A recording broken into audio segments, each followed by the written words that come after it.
அதனால தான் எதை கேட்டாலும் ஒரே ஏய் போய் பாடம் பண்ணப்பா, பாடம் பண்ணாமல் நீ என்னப்பா தேவையில்லாத பேசுகிற? காரணம் என்ன? அவரோட கருணை அளப்பரியது, எடை போட்டு பார்க்க முடியாதது. அவர் இப்படி தான் சொல்ல முடியாத நிலை அவருது. ஆனால் நமக்காக ஒரு வேலையும் சொல்லி செஞ்சுருக்காரு. புரியுதுங்களா? இதெல்லாம் உங்களுக்கு எப்போ புரியும்னா, ஒரு குழந்தைக்கு அப்பாவை பற்றி தெரியாது, எங்கள் அப்பா என்ன பண்ணிட்டான் அப்படின்னு தான். எல்லாரும் இங்கே எத்தனையோ அப்பாங்க இருக்கீங்க, எத்தனையோ பிள்ளைங்க இருக்கலாம். எல்லா பிள்ளைகளும் ஒரே ஒரு வார்த்தை வரும், ஏன்டா அப்படி பண்ணுற? உனக்காக நான் எவ்வளோ கஷ்டப்படுறேன். ஓ எதுக்கு என்னை பெற்றுக்கின?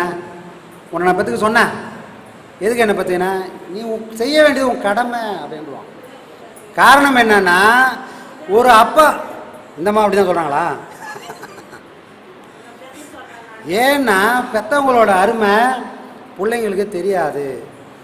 அவனுக்கு எப்போ தெரியும்னா, அவன் பிள்ளைங்க பொறுப்பான். அவன் புள்ள இவன் கேட்டான் பாரு கேள்வி, அதே கேள்வி அவன் கேட்பான், நீ என்ன பண்ண கேட்பான். அப்போ தான் வரைக்கும் நான் எவ்வளோ பெரிய தப்பு பண்ணிக்கிறேன்றது. புரியுதுங்களா? இதையெல்லாம் கணக்கு பண்ணி தான் அவர் ஒரு விஷயமும் இங்கே நடத்தினார். நீ ஒரு பையனாக வந்திருக்க, ஒரு மாணவன், உனக்கு என்ன தெரிஞ்சால் போதும், உனக்கு 1000 விஷயங்கள் சொல்ல வேண்டிய அவசியம் இல்லை, உனக்கு குழப்புற மாதிரி ஆகிடும். அப்போ உனக்கு இது தெரிஞ்சால் போதும், நீ அதை பாடணும் போயினே இருப்பா.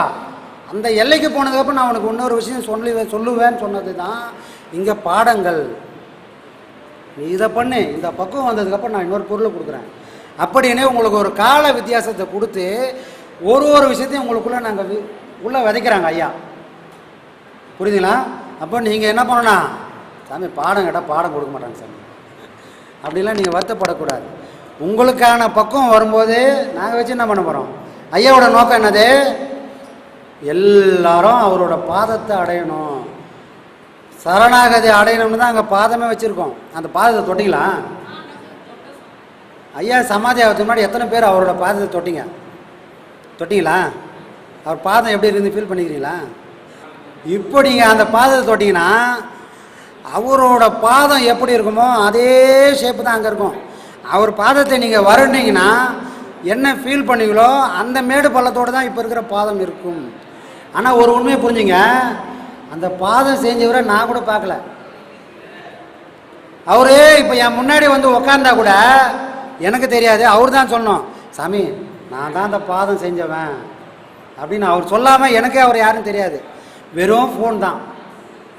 சில உரையாடல் எனக்கு ஒரு நம்பிக்கை, சரி கரெக்டாக வரும், ஏன்னா நான் சொல்லும்போது புரியுது அவருக்கு. ஒரு மனசு நாம் சொல்கிறத புரிஞ்சு அதை புரிகிறாருன்னா புரிஞ்சுக்குதுன்னா ஓகே, ஒரு தகுதியானவர் தான். நான் பார்க்க கூட இல்லை, அவர் உருவம் யாருன்னு கூட எனக்கு தெரியாது. அவர் எங்கே இருக்கிறாரு? கோவில்பட்டி, நான் இருக்கிறது மெட்ராஸு. புரியுதுங்களா? ஆனால் அவர் அந்த உரையாடலே எனக்கு தெரிஞ்சிச்சு, ஓகே இது கரெக்டாக வரும்னு. அவர் பாதம் எப்படி இருக்குமோ அதே ஷேப்பில் தான் அவர் தொடும்போது தெரிஞ்சிடும். அதே மேடு பள்ளம் தான் அது இருக்கும். எப்படி வந்தது? தனக்கு ஒரு பொருள் வரணுன்றதை யார் முடிவு பண்ணுறாருன்னா அவர் தான் முடிவு பண்ணுறாரு. அது வரைஞ்சதாக இருக்கலாம், செதுக்கந்தாகவும் இருக்கலாம், அவர் தான் முடிவு பண்ணுறாரு. இந்த தெளிவு வந்ததுனால நமக்கு எந்த பயமும் கிடையாது. ஒரு விஷயம், இங்கே நடந்த விஷயங்கள் எல்லாம் அப்படி தான் நடந்தது. பல பேர் கூட எனக்கு யாருன்னே தெரியாது, ஆனால் ஒரு வேலை சொன்னால் அது கரெக்டாக நடந்துனே இருக்குது. இங்கே சொல்லுவாங்க, ஏன்பா ஏன் சாமி நீ பாருன்னு வர மாதம் ஏதாவது ஒன்று சொல்லினுக்கிற, ஆனால் யாரையுமே 10 பைசா கேட்க மாட்டீங்க. எப்படி நடக்கும்? நீ சொல்கிற போகிற பட்சத்தை பார்த்தா எங்கேயோ போக போகுது. ஆனால் யாரையும் இப்போ இந்த வேலை செய்ய போகிறேன் ஏதாவது பண்ணுங்க அப்படின்னு யாரையுமே ஒரு வார்த்தை கேட்கல. எப்படி பண்ணுற ஐடியா இருக்குதுன்னு கேட்குறாங்க. நான் ஒரே வார்த்தை தான் சொன்னேன்ப்பா, எனக்கு தெரியாது, மனசில் தோணுது சொல்கிறேன், அது என்ன நடக்கணுன்றது அவர் முடிவு பண்ணுவார். இந்த மாதிரி நம்ம ஒரு 6 மாதமாக சொல்லுங்கிறோம் உங்ககிட்ட, இதெல்லாம் பண்ண போகிறோம், இதெல்லாம் பண்ண போகிறோம். அவங்க நம்ம சீடருங்க, அவங்க கேட்குறான், அவங்களோட ஆதங்கம். இவன் பாருன்னு வரான், ஏதோ சொல்கிறான், ஆனால் இங்கே யாருக்கிட்டும் 10 பைசா வாங்கலை, எப்படி பண்ண போகிறோம்? அவங்களுக்கு ஒரு டவுட்டு. அப்போ அவங்க கேட்குறாங்க, என்ன சாமி பண்ணுற ஐடியா இருக்குது? அப்போ நான் ஒரு லிஸ்ட்டு போடுறேன், சாமி நான் இதெல்லாம் பண்ண போகிறோம் நம்ம ஐயா. ஏன்னா இதுக்கு வந்து முன் உதாரணம் யாரும் கிடையாது, இதை நாம் தான் செய்ய போகிறோம். அப்போ நமக்கு ஒரு வியூ இருக்குது, நம்ம ஐயாவுக்கு இப்படிலாம் இருக்கணும் அப்படின்னு. அப்போ நாம் ஒரு எழுதி வச்சுருக்கோம், நாம் இப்படிலாம் பண்ண போகிறோம், இதுக்கப்புறம் இது நடக்கணும், இதுக்கப்புறம் இது நடக்கணும்னு நாம் ஒரு டீட்டெயில் ரெடி பண்ணுறோம். அப்போ அவர்கிட்ட சொல்கிறோம், சரி இதுக்கெல்லாம் என்ன பண்ண போகிறீங்க, யார் யாரை கேட்டீங்க? யாரையும் நான் கேட்கல, கேட்குற ஐடியாவும் இல்லை. ஆனால் நடக்குன்ற ஒரு உத்தரவாதம் மட்டும் எனக்கு தெரியும். அப்படின்னு. அப்போ ஒவ்வொருத்தரும் வாலேன்றா சாமி இப்போ என்ன வேலை வச்சுக்கிறீங்க, அதில் ஏதாவது ஒரு வேலை எனக்கு கொடுங்க அப்படின்னு ஒவ்வொருத்தரும் கேட்டு கேட்டு வாங்கி செஞ்சதோட விளைவு தான் இவ்வளவும். உங்களுக்கு அடையாளமாக நான் இருக்கலாம், ஆனால் அடையாளமே இல்லாமல் இங்கே 1000 பேர் இருக்கிறோம். சரிங்களா? நான் யாரையுமே 10 பைசா கேட்கவே இல்லை. ஆனாலும் ஒவ்வொருத்தரும் என்னால் முடிஞ்சது இதை பண்ணுங்க, இதை நான் கொடுக்குறேன் சாமி, இப்போ என்ன வேலை வச்சுருக்கீங்க, இந்த மாதிரி இந்த வேலை சரி அந்த செலவை நான் ஏற்றுக்கிறேன். உங்களுக்கு எவ்வளோ டவுட் வரலாம், ஒருவேளை ட்ரஸ்ட்டு காசு வச்சு இவ்வளோ தூரம் பண்ணுறாங்களான்னு. ட்ரஸ்ட்டு காசுலேருந்து நாம் 10 பைசா எடுக்கவே இல்லை. ஒவ்வொருத்தரும் அதுதான் குரு பக்தி, அதுதான் குரு பக்தி வேணும்ன்றது. இது என்னோட குருநாதருக்கு பண்ணுறாங்க, ஆனால் என்ன பண்ணுறாங்கன்னு எனக்கு தெரியல, அவங்களும் ஒன்று சொல்லலை. அப்போ என்ன பண்ணுறாங்க, ஒவ்வொருத்தரும் என்கிட்ட வந்து கேட்குறாங்க, சாமி என்ன பண்ண போகிறேன், எதாவது வேலை இருந்தால் என்கிட்ட கொடுங்க அப்படின்னு. ஒவ்வொரு விஷயமும் கேட்டு கேட்டு வாங்கி வாங்கி வாங்கி பண்ணதுனால தான் இவ்வளோ சிறப்பாக பண்ண. இது ஒரு ஆள் செஞ்ச செயல் இல்லை. முகம் வேணால் எந்தா இருக்கலாம், ஆனால் என் முகத்துக்கு பின்னாடி இங்கே 1000 முகங்கள் இருக்குது.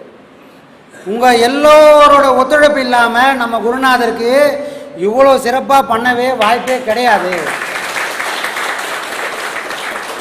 அந்த வகையில் இங்கே வந்திருக்கக்கூடிய எல்லாருக்கும், இங்கே வராமல் இருக்கிற எல்லாருக்கும் நான் என்னோட தாழ்மையான வணக்கங்களை தெரிவிச்சுக்கிறேன். அனைத்து சாமிகளுக்கும் ஆத்ம வணக்கம். என் பேர் சங்கர், சேலம் மாவட்டத்திலேருந்து ஆரியபாளையம் ஒரு கிராமத்தில் வரும், பெத்தநாயகபாளையம் வட்டம் ஆரியபாளையம், அங்கேருந்து வரேன். கிட்டத்தட்ட ஒரு 10 வருடமாக நான் கடுமையாக உழைச்சேங்கய்யா. படிப்பு தான் எனக்கு சாப்பாடு போடுது. என்னைய முன்னோக்கி கொண்டு போகிறதுக்கு அப்பா இருக்காங்க, ஆனால் அம்மா இல்லை. அவர் என்ன சொல்கிறாரோ அதை தான் செஞ்சுட்டு வந்தேன். அந்த ஆன்மீகத்தில் எனக்கு சின்ன ஒரு 2001 அந்த பழக்கம் வந்துச்சு. அது எப்படி வழிமுறைக்கு கொண்டு போகணுன்னு தெரியாமல் நான் யூடியூப் மூலியமாக பார்த்து தான் ஐயா அப்போ தான் இங்கே வந்தேன். அதன் மூலியமாக தான் ஒரு கிடைக்காத ஒரு வேலை கிடைச்சிருக்குது. அதனுடைய சின்ன அன்பளிப்பு தான் இது. இவர் பர்மனெண்ட் இல்லாத ஒரு வேலையில் இருந்தார், ஒரு ஸ்கூலில் யோகா மாஸ்டராக இருந்தார். இப்போது ஐயா கிட்ட பாடம் வாங்கி அதுக்கப்புறம் ஐயாவோட சிந்தனையிலே தெளிவாக இருக்கும்போது இப்போ நிரந்தரமான பணி இருக்குது. இப்போ அவர் ரிட்டைர்மெண்ட் ஆனாலும் அவர் சிறப்பான ஒரு நிலையில் இப்போ இருக்கார். அவருக்கு உத்தரவாதமான ஒரு பணி இருக்குது, இன்னும் சிறப்பாக செய்கிறாரு. அதனால் அவருக்கு பணி நிரந்தரமான பிறகு வாங்கினா முதல் மாத ஊதியம் கொண்டு வந்து ஐயா கிட்ட ஒப்படைச்சிடணுன்ற ஒரே குறிக்கோளோட இப்போ அவர் ஃபேமிலியை கூப்பிட்டு வந்திருக்காரு. ஃபேமிலி வெளியே இருக்குது, அவர் வயசான அப்போ நடக்க முடியாதனால அவர் வண்டியிலே இருக்கார். சரிங்களா? அதை ஒப்படைக்கணும் தான் வந்திருக்காரு, அதுக்கு ஒரு தடுமாறாரு. சந்தோஷம்.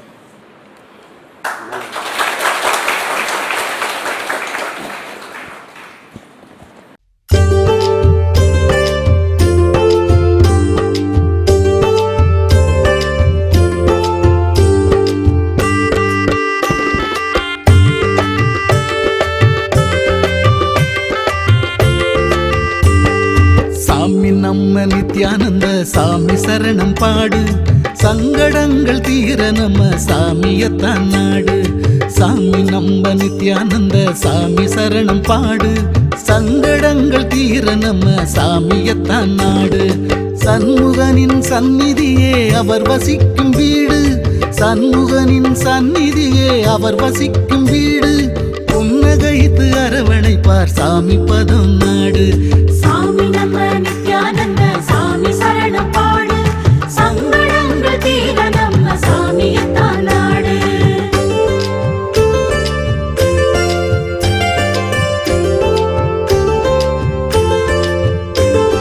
புனித ஸ்தலம் 1000 பூமியிலே உண்டு, போலி வாக்கம் வந்து விட்டா எல்லா பலனும் உண்டு.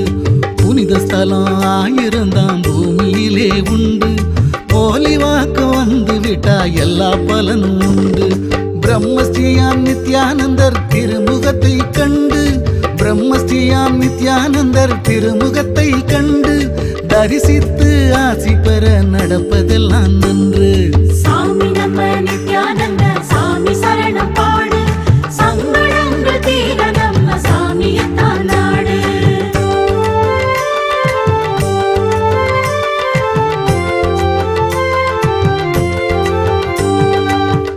பொலிவாக்கும் சித்தரையே போற்றி பாடு நீயும் பொல்லாத எண்ணம் எல்லாம் பொசுங்கித்தானே மாயும் பொலிவாக்கும் சித்தரையே போற்றி பாடு நீயும் பொல்லாத எண்ணம் எல்லாம் பொசுங்கித்தானே மாயும் உனக்கும் எனக்கும் எப்பவுமே உள்ளத்திலே காயம் உனக்கும் எனக்கும் எப்பவுமே உள்ளத்திலே காயம் சாமியாலே மனதில் உள்ள காயம் எல்லாம் மாறும்